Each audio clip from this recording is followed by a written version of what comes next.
Let's talk about 40 CFR 264.175. This is one of the EPA regulations that drives the requirement for spill containment. So you want to be aware of what it says, either as a end user or as a distributor. There are parts in here that can get a little confusing, so we want to make sure that everybody understands what the EPA is requiring. You can see the regulation in its entirety on the EPA's website. I will put a link down below so that you can read that if you so choose. But what we've done is we've taken that regulation and boiled it down into a summary of 3 different sections. The first part reads that the containment unit must underlie the containers and must be free of cracks or gaps and be sufficiently impervious to contain leaks, spills, and accumulated precipitation. To which I would wholeheartedly say, duh. Yeah, you don't want to have a leaky drum and then put it into a spill containment unit, which also leaks because of the cracks or gaps or whatever. That defeats the purpose of having spill containment. The second part is not quite as obvious, but still fairly obvious. The base of the containment unit must be sloped or designed to drain and remove liquids resulting from leaks, spills, or precipitation, unless the containers are elevated or otherwise protected from contact with accumulated liquids. Now brace yourself, because I'm about to show you some pretty amazing drawings. I did these myself. I had no help whatsoever. So there's 2 parts to this section of the regulation. One, the drum must be in a spill containment unit that is sloped or designed to drain and remove liquids resulting from leaks, spills, or precipitation, which says that if there is any leaks out of this drum, that it's going to go down this slope and into this area where it's collected. That is just for this part of the regulation. What they're trying to avoid is having drums sit in whatever material that's leaked out of that. You want to get that leaked material away from the drums. So either this way or by, and this is what we use with the UltraTech spill containment products, is a grating of some sort. So the grating indicated here by the dotted line, any spillage or any leakage that comes out of that drum is going to go through that grating, and then it will be collected down here until it can be cleaned up or pumped into another container.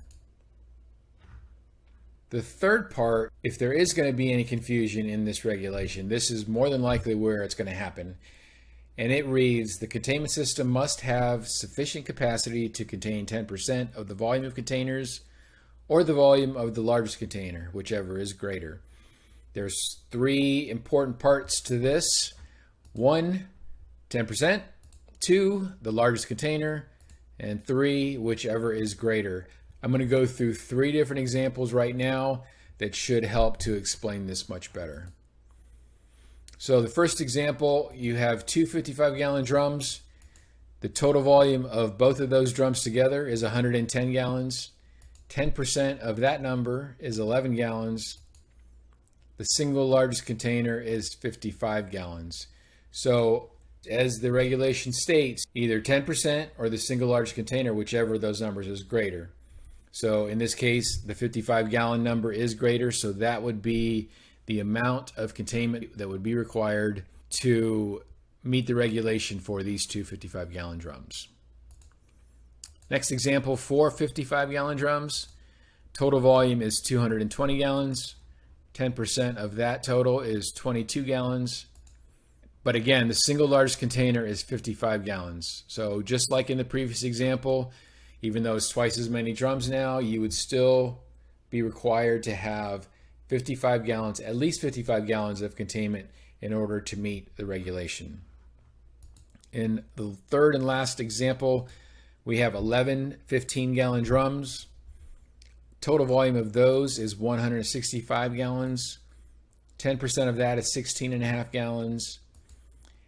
The single largest container is 15 gallons. So in this case, unlike the first 2, you would defer to the 16.5 gallon number, the 10% number because that is the largest. So you would need at least 16.5 gallons to meet the EPA's regulations for containing all of these 15-gallon drums. When what the EPA says doesn't matter. Their local government, whether that's city, county, or state, has the authority to impose more stringent requirements. So for example, they could say the requirement is 110% of the single largest container. And that is what the end user of those drums would have to be in compliance with. That will supersede what the EPA says, and that is what will be required of them.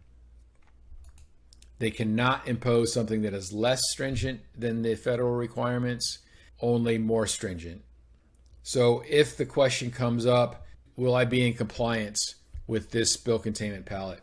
My answer will be that it will comply with the EPA's regulations.